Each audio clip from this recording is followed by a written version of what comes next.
AI in Action is brought to you by Alldus International, covering your business's staffing, consulting, and networking needs. Our host brings you the leading minds in AI, sharing their story, their success, and their advice. Focusing on fast-tracking you to the top, AI in Action cuts through the hype to help you kickstart your data science career. To listen to the latest AI in Action podcast, head over to www.alldus.com/podcast or subscribe via iTunes, Stitcher, or Google Podcasts. Hello and welcome to another cybersecurity episode of the AI and Action podcast. I'm your host, John Petherbridge. Today I speak with Lonnie Benavides, the head of infrastructure and application security at OneLogin. In this episode, Lonnie discussed his 20 plus year career in cybersecurity, goal setting, and shares a story about a time when he hacked into the White House. So I am Lonnie Benavides. I got into cybersecurity. I look at it in two ways, really. First, coming straight out of high school, I joined the United States Air Force, and I tested really well. I got to pick my job out of a really big book, and I remember going through all the descriptions of the jobs, and I came across one word that stood out to me, and that word was encryption. And the job description was for a secure communications technician, which essentially was somebody who worked on the encryption hardware. It was pretty much hardware based back then. Worked on repairing encryption hardware for data, radio, radar circuits, what have you, for the Air Force. So I had to go to electronic principal school and secure communication or encryption school for the United States Air Force. And that's really, my first start into security. Yeah. But there was a second milestone that happened after I got out of active duty and I joined the Air National Guard in Washington State. I was working at a civilian job doing telecommunications, and I wandered into, as part of my job, a building on the McCord Air Force Base flight line down on the runway. And as I walked into this building to do my civilian job, which was repair a phone circuit, I walked into a library and it was full of books on hacking. I never forget that moment whenever I walked into that library and I saw those books. I was like, what is this place? What kind of military unit has books on hacking? And whenever I turned back around the corner, there was a senior master sergeant that had been in my previous unit that was walking down the hallway. Complete coincidence. And I said to him, Sergeant Densmore, hey, what are you doing here? What is this place? And he told me it was the first in the Air National Guard, second in the Air Force Red Team. So they were a hacking unit. And this was back in, maybe 2002. And I said, I don't know what I have to do to get into this place, but I will basically do anything. And they put me through a series of tests. And I think I didn't do too well in the test, if I remember. And I took an interview. And at the end of the interview, I said, look, I don't know how well I've done on all these evaluations, but I promise you, if you let me in this place, I will, I'll tear it up. And they did. And instead of taking 2 years to be qualified to go out and actually break into military bases, I did it in about 8 months. I switched my regular job to a night shift position. I actually automated most of my civilian job duties so that I could study my penetration testing courses. Which were quite amazing considering the time and it being military schooling. But we were learning things like Nmap, and we had, and different exploits, and we had a military range we could VPN into. And so, yeah, that was really, that second one was really my big jump into, real deep cybersecurity. Whoa. And what was it about the hacking that draws your attention? Ever since I was a little kid, I distinctly remember watching movies like, War Games really stood out to me, and Sneakers, when I was a little bit older, if you might remember those. I might be dating myself. But I just always liked the idea of being able to figure something out, to have secret information. And that always really stood out to me. I was the kid who knew the game cheat hacks on your Nintendo or your PlayStation. I was the kid who took apart everything. My parents would tell you, they used to curse me when I was young because I could take everything apart, but I could never put it back together. So I guess that, makes for a pretty good reverse engineer. Yeah, definitely. Genie, Max, fair play to you. So that brought us up to red teaming in the National Guard. So So yeah, tell us a bit more about that. I know you have an interesting story about the White House there. Yeah. So that was an amazing career experience. It was about 4 years. And what we would do we would go to different military bases and installations, and we had different forms of security assessments. And the goal was very similar to what a standard pen test would be today, essentially, testing for and identifying communicating security weaknesses. But you got to remember, this is back in the, early 2000s. So it was still somewhat unheard of. We definitely would show up at some of these bases, and it was the first time these, communication squadron commanders and base commanders were getting this information. And so we would do remote assessments, which at first was primarily, war dialing, and actually, dialing up modems and phone lines on the base. And we connected to some fairly interesting equipment during those days. T1 muxes and even a base badging system at one point, some power control systems. So kind of your very early days of industrial control system type security assessments. But the fun stuff would be when we really, we got onto the base. And so often there would be a trusted member of the communication team, which would let us in. In some cases, we did do clandestine engagements where we snuck onto bases or had team members which were trained, specifically in that form of red teaming, so physical penetration, and they would get us on the base sometimes. But once we would get on, the name of the game was standard, network escalation. Essentially, don't get caught, attempt to escalate, take control over the domain and the network, and then use that level of permission to actually do a secondary security assessment. So we had a really full-fledged report of what the base security was like. So I got to go to a lot of places. I did, Germany and England and a bunch of, places in the United States. But the highlight story, certainly one of the coolest, was towards the end of my tenure there with that Air Force Red Team. We got pulled into a room. A number of us it was about, I think 5 of us were handpicked there in 2007 to perform an assessment of the White House Communications Agency, which actually runs and controls the NIPR net of the White House, which is the unsecured network. So, the one where everybody gets their email and does their standard web browsing, et cetera. And so we got to do that assessment. We went over to Washington, D.C. I have to be careful what details that I share, but obviously most of this stuff is historical at this point. But a portion of the assessment was in order to gain access to the network, we entered into an area which was accessible via the rest of military base, and within this area was kind of like a public or a foyer that had a guard there. We leveraged a voice over IP telephone port in order to plug in a Wi-Fi access point and plug the phone back in, distracted the guards, and then went back outside and confirmed that we had connectivity back into the network.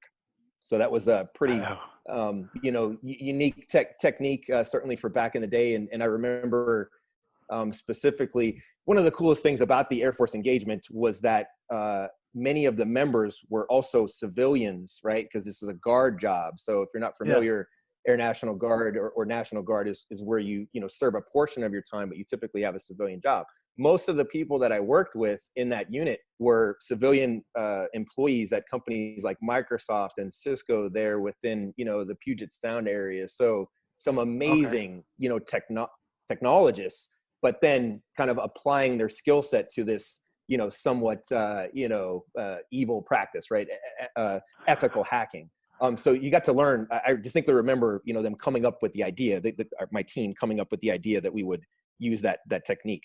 Once we got in, and once we had access to the network, it took me personally about 2 hours to lightly discover and then exploit a flaw that I was familiar with from a previous engagement that I had used. This flaw allowed me to gain system level control on a specific computer. It was essentially due to a missing database management system password. And once I got access to that database management system, I was able to upload netcats as a backdoor and execute it on this system. And it was running with system level privileges. And that let me dump out the credentials within that system and the LSA cache. And we had a domain administrator level credential at that point. And basically took over the network in about 2 hours. Wow. Wow. Yeah. And did you guys like have a plan going into that, or is it very much you had very little intel and you just show up and you kind of approach it how you see it? Well, there's a famous quote, a boxing quote, I think, everybody's got a plan until you get punched in the face, right? So it's Mike Tyson. Penetration testing. Yeah, there you go. Penetration testing is kind of like that, right? It's a little bit, you can be prepared. You obviously, you take your experience with you, but that's almost the beauty of performing penetration tests, is that it really depends on the environment that you come up against, that you encounter, because you leverage your skill set, but then you have to see what's there. And it also depends on how loud you're going to be, how much noise you're going to make, what your tactics are going to be. So we had a plan, but the typical plan, the typical things that usually would work during that time frame did not work within that hour or so. So we were going on to other things, and it was, you can call it luck or call it experience, but it happened to be that I discovered this particular service, which I was familiar with. We had spent a really late, and I was like almost 48 hours on a mission, like maybe 2 missions prior to that mission, basically coming up with an exploit, a workable exploit on a different flaw for this DBMS system that ended up working in the White House network. Wow. And that experience is it's so unique to you and I guess the other 4 guys that are in that room that did that like found that exploit. I suppose that was quite earlier in your career. How did that really kind of serve you and set you up to progress into your career the way you have, working predominantly in security operations and building out global teams? How has that foundation really kind of lended itself to your career to date? Yeah, that's a great question. It took me 2 ways. On the one hand, it definitely started an even deeper dive into, penetration testing, ethical hacking, and it evolved into, career milestones from that regard. I went on after this, after a couple of, a few years, and ended up starting the red team at Boeing, where we got to, break into a lot of stuff. So on the one hand, it really kind of launched my technical career, but on the other hand, it taught me some incredibly basic security principles that I ended up, that ended up being the seed of a lot of my platform as a security leader. For instance, the fact that one of the potentially most protected networks in the world, it's the NIPRNet. So the secret network is much more heavily protected, but certainly a highly protected network you don't want anybody gaining access to. That network, a portion of that network was able to be accessed via a fairly rudimentary means, right? Like plugging in, an access point and distracting some heavily armed Marine guards. And so when we went to brief the commander of that particular unit, it was quite telling that security is actually very simple. Security is a simple thing. It's the application of security, or in sometimes the scale of those simple ideas kind of blown out to a whole company or a network or an environment, that becomes very difficult. And if you're not talking about security in a simple fashion or in a simple term, you've probably already lost the game. And so that was a pretty big, lesson for me, that one of the major takeaways from that assessment was, hey, put in, they call it a plain old telephone, a POTS phone. Put a plain old telephone in the foyer, right? That's an excellent security move. And, you almost wouldn't think that would be the advice coming out of an assessment of such, highly technical nature. So that was a pretty important foundation. Yeah, it's like I don't know if you've read any of Jocko Willink's books, but it's simple but not easy. And yeah, that kind of rings a bell at what you're saying there. Cool. Okay, so in the 20 kind of plus years of cybersecurity implementation across, you've moved into pharmaceutical, aviation, software. You've done a spell in investment banking as well. When it comes to implementing cybersecurity, so from your perspective, what are some of the key takeaways you've found across all of these different industries? Well, that's an excellent question, and we could talk about that one for a long time. But I've really come to this philosophy in my life that, answers a lot of times or questions can sometimes require two totally different answers. And I believe that duality is really applicable when it comes to cybersecurity, because, your question was implementing it in a company or in an industry. And I think that there's two halves to that answer, or that coin. On the one side, you must absolutely be a security purist. You must focus on the technical aspects of cybersecurity. What are you protecting? Do you know where everything is, or where most things are? Certainly where your most important assets, applications, identities, networks, the technological objects that create your environment. You know where the important ones are? Do you have a method for implementing security controls at scale for that environment? So standard things you might think of, such as security protection software, web application protection software, et cetera, firewalls. Do you also have a strategy for ensuring your most important things are actually protected, like live right now? Is the security control software running? Is it in the correct mode? Are there exceptions? Have you tested it, right? All of that stuff, and actually breaking down into the technical security of the environment and assuring that it exists is one half of that coin. It could take up your entire career and your entire team to focus on that. You got to have good people to do it, and we can get into details on it. There's so much to speak on that subject. But on the other half, right, a thing that I've certainly learned as a cybersecurity leader is that there's a huge difference between you and your team understanding the technical security aspects, and the company and your advocates and your stakeholders and your leaders actually understanding the value of what you're doing.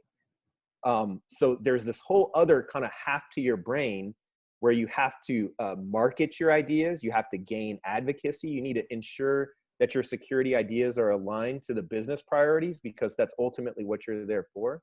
And if you don't focus on those aspects, as well as, kind of standard corporate logistics, such as running a team, managing your budget, right? Like all of those things that you have to do.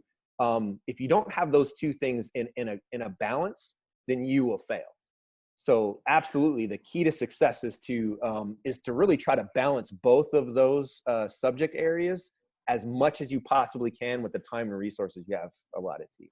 Yeah, well, and is that something you can be trained? Is that something you just have to learn from showing up and figuring it out?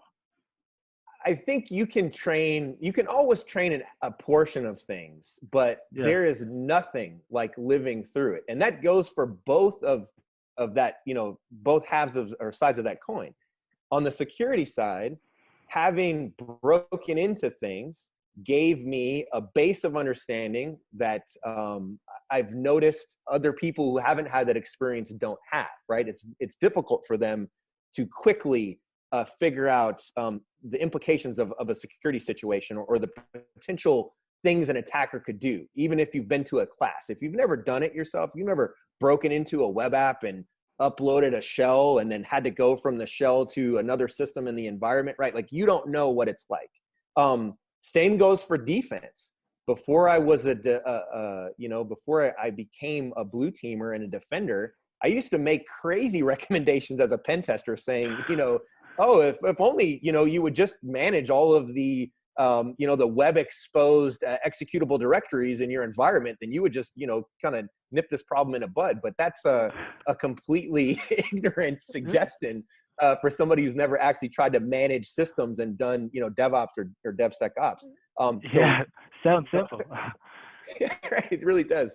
But moving to the blue team or defender side of the house really gave me that practical knowledge of, what's really possible in a company, what makes sense, what feels like a giant waste of time or a very kind of high level type suggestion, which really didn't have teeth to it. And then the same thing happens on the leadership side. So you could train these concepts and you could certainly give a class about it, but until you've actually had to represent your budget to your CISO or your CIO and explain why you think something is worth the investment that it is, or why if you don't do something you will suffer potentially a major breach. If you've not had those conversations or run a team or engage with HR, etc., you can't train those things. You have to go through them, and you have to make mistakes as well. Otherwise, you absolutely will not learn. Yeah, I think we all have to make mistakes. I think the stakes get higher and higher in your line of work, definitely. Just a few questions left, really. One of them is a two-parter, but we'll just go with the one that's just a single bullet question. What do you enjoy most about working in cybersecurity? Again, I will answer with two answers. This has been my philosophy of late. It's never just one thing. I will give it two answers. Number one, I will say it's the technology. It's learning. Ever since I was a young man, I was fascinated by just the information that you can learn about a system or an application. I love learning, and I think that there will never be potentially an end to our ability to continue learning technology because it continues to advance, or our ability to learn, therefore the security of that technology, which continues to advance. So, learning technology is something I've always had a passion in, and I've even moving into leadership. You can ask my teams. It's something that I hold myself accountable to. I continue to learn. I continue to to set time aside in my day to learn technical concepts, and I directly engage if we're managing incidents, and every once in a while still break into something as a service to my company, but also just to keep my skill sharp. So that's one thing. The second thing would absolutely be the people that I have met in these different roles and throughout my career. As I sit and think about that statement that I just made, and those people, I see their faces, I see those conversations, good times, bad times, the whole mix. Cybersecurity and what we do here, all of this it's bigger than a job, I like to say. And, this is a life thing. We're all doing something important with our life and valuable with our life. And I just think it's awesome to meet cool people. Yeah, that's a great answer. Bigger than a job. That's interesting. So this next one is a two-parter, which probably suits you because you like to give two-part answers. It'll be 4 for me. Yeah. So I guess like you've achieved so much in your career to date. Are you the type of person that sets goals, or do you just kind of let things happen? It's unfortunate. It's a bit of both. I do a bit of both. I absolutely set goals, but typically I don't set super long-term goals. I've found that for whatever reason, the way my life tends to play out, I have much better information, kind of more near term. And so I might set like a year goal or something like that. I certainly set goals with my teams. And that's really where I tend to focus a lot of my effort is just, what is my current team going through? What do we have to accomplish? What do we got to deliver? And so that's where I set the goals. But at the same time, I'm a very open person. I'm very positive as well. Maybe even somewhat spiritual. And I believe that you have to be open to what the circumstances are presenting to you. If you get too fixated on especially on a specific goal or specific way to get to a goal, sometimes you could let opportunities pass you by. And so I try to be a balance of both. And I try to keep myself open to opportunities. That's the same thing if you're pen testing as well. If, again, like, do you have a plan going in? If you only have that plan, it's very easy for you to miss the easy opportunity to break in a different way or something you never thought of because it's just sitting right there in front of your face. Yeah, that's a good way to look at it. To obviously to have a focus and something to go after, but to be open to other types of opportunities that do come along. So yeah, the second part to that question is, what are some of the new goals that you've set yourself to hit?